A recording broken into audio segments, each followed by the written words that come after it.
Selamat pagi,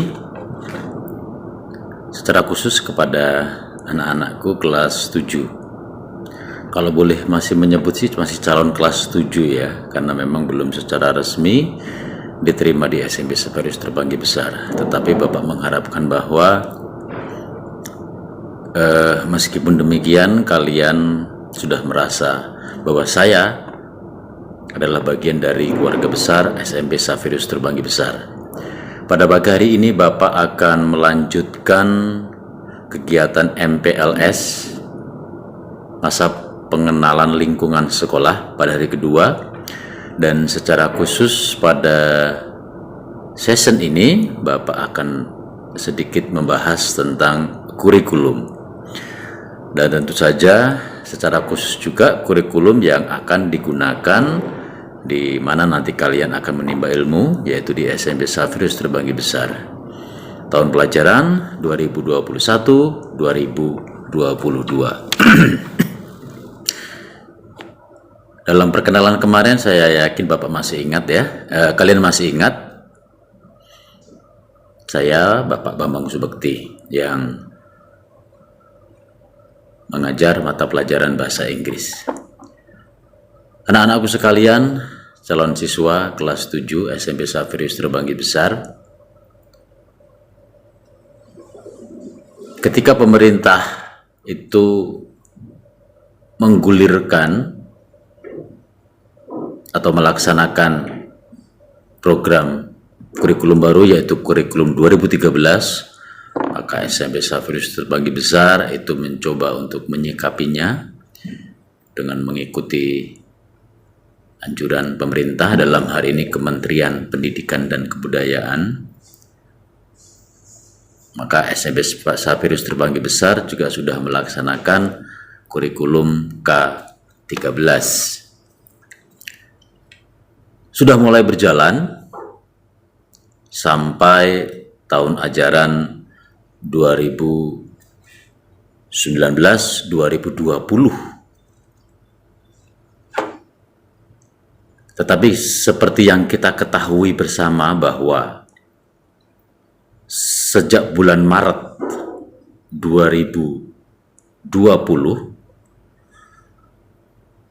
pendidikan kita agak sedikit mengalami hambatan, di mana pandemi COVID sedang merajalela. Maka sejak bulan Maret, pertengahan Maret 2020, pendidikan di Indonesia dilaksanakan secara daring.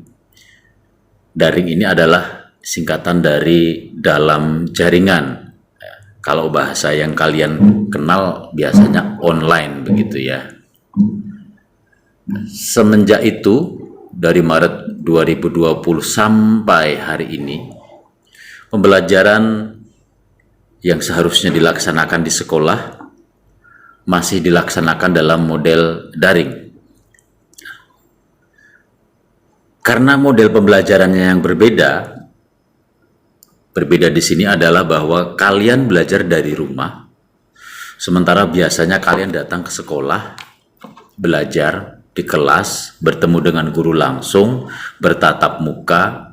Nah, karena ini dilaksanakan dengan model yang lain, maka kurikulum yang dipakai di SMP Saverius Terbanggi Besar itu juga tidak bisa serta-merta melaksanakan kurikulum 2013 secara penuh.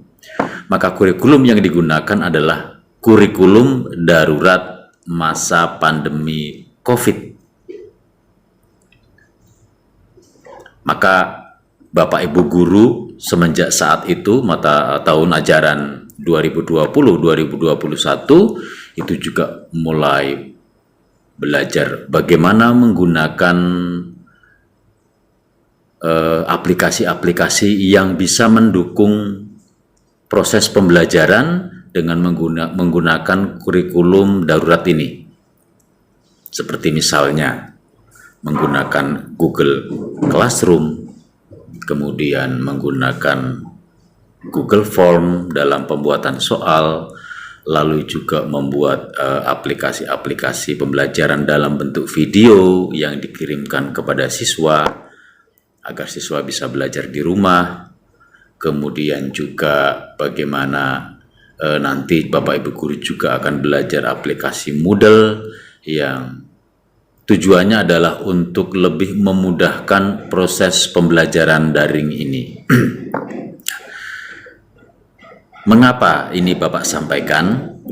Karena sesuai dengan edaran dari Kementerian Pendidikan dan Kebudayaan bahwa pembelajaran tatap muka atau pembelajaran siswa datang ke sekolah itu hanya boleh dilaksanakan oleh daerah-daerah yang masuk dalam zona hijau. Yang masuk dalam zona hijau ini maksudnya adalah daerah tersebut aman, cukup aman dari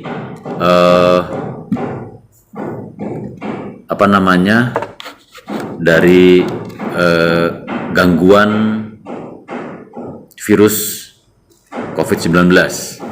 Dengan kata lain, sekolah boleh melaksanakan pembelajaran di sekolah. Itu pun juga masih dalam batasan-batasan tertentu. Misalnya, jadi siswa yang datang itu hanya boleh 25%. Jadi kalau misalnya di sekolah itu ada 200 siswa, maka dalam satu hari itu hanya boleh ada 50 siswa yang hadir untuk belajar di sekolah. Itu juga waktunya dibatasi. Tidak bisa seharian penuh. Nah, sekolah kita yang masuk dalam Kabupaten Lampung Tengah, kemudian Kecamatan Terbanggi Besar, masuk dalam zona merah. Ya, masuk dalam zona merah. Maka 2 hari yang lalu sekolah memutuskan dalam rapat yang berpedoman kepada surat edaran dari Dinas Pendidikan dan juga melihat lokasi sekolah kita yang berada dalam lingkungan perusahaan PT GGF, maka untuk pembelajaran tahun pelajaran 2021-2022 untuk sementara ini masih akan dilaksanakan secara daring seperti tahun yang lalu. Maka kegiatan-kegiatan untuk mengawali tahun pelajaran seperti misalnya MPLS ini juga dilaksanakan secara daring. Maka yang seharusnya nanti hari Senin, ya, tanggal 12 kalian harusnya masuk sekolah, maka kalian tetap belajar di rumah. Sampai kapan? Mudah-mudahan badai COVID segera berlalu sehingga kalian bisa cepat sekolah. Dan sekolah juga belum bisa memutuskan kapan kalian akan bisa sekolah. Tentu saja melihat perkembangan situasi pandemi COVID ini. Dan juga mudah-mudahan semakin banyak orang yang bisa divaksin. Karena semakin banyak yang bisa divaksin, maka situasi akan semakin membaik. Tidak banyak yang bisa Bapak sampaikan. Yang perlu kalian persiapkan adalah untuk menghadapi pembelajaran tahun 2021-2022 dengan kurikulum darurat ini adalah bahwa 1. Tetap semangat, tetap jaga kesehatan, ikuti petunjuk-petunjuk yang diberikan oleh sekolah dalam proses pembelajaran, siapkan aplikasi-aplikasi yang mendukung proses pembelajaran seperti Google Classroom, Google Form, dan juga aplikasi Telegram. Nanti ketika sekolah juga sudah menyiapkan Moodle, maka kalian juga harus mempunyai aplikasi Moodle. Asalkan kalian bisa mengikuti setiap petunjuk, mengikuti setiap kegiatan aktivitas daring yang dilakukan oleh sekolah. Mudah-mudahan kita bisa bersama-sama untuk melaksanakan proses belajar mengajar ini secara maksimal, meskipun dalam situasi dan kondisi yang terbatas. Jangan lupa untuk tetap memberikan absen setiap hari ketika aktivitas belajar akan dimulai. Kita berdoa bersama, mudah-mudahan situasi ini segera membaik. Kalian bisa belajar di sekolah seperti biasa, dapat bertemu dengan Bapak Ibu guru, dengan teman-teman, dapat belajar di kelas bersama-sama, sehingga segala potensi yang ada bisa tereksplor, bisa keluar secara maksimal. Demikian yang bisa Bapak sampaikan. Mudah-mudahan kalian dapat mengikuti kegiatan MPLS ini dengan baik. Ya, meskipun kalian belum bisa langsung bertatap muka di sekolah. Selamat pagi, salam sehat.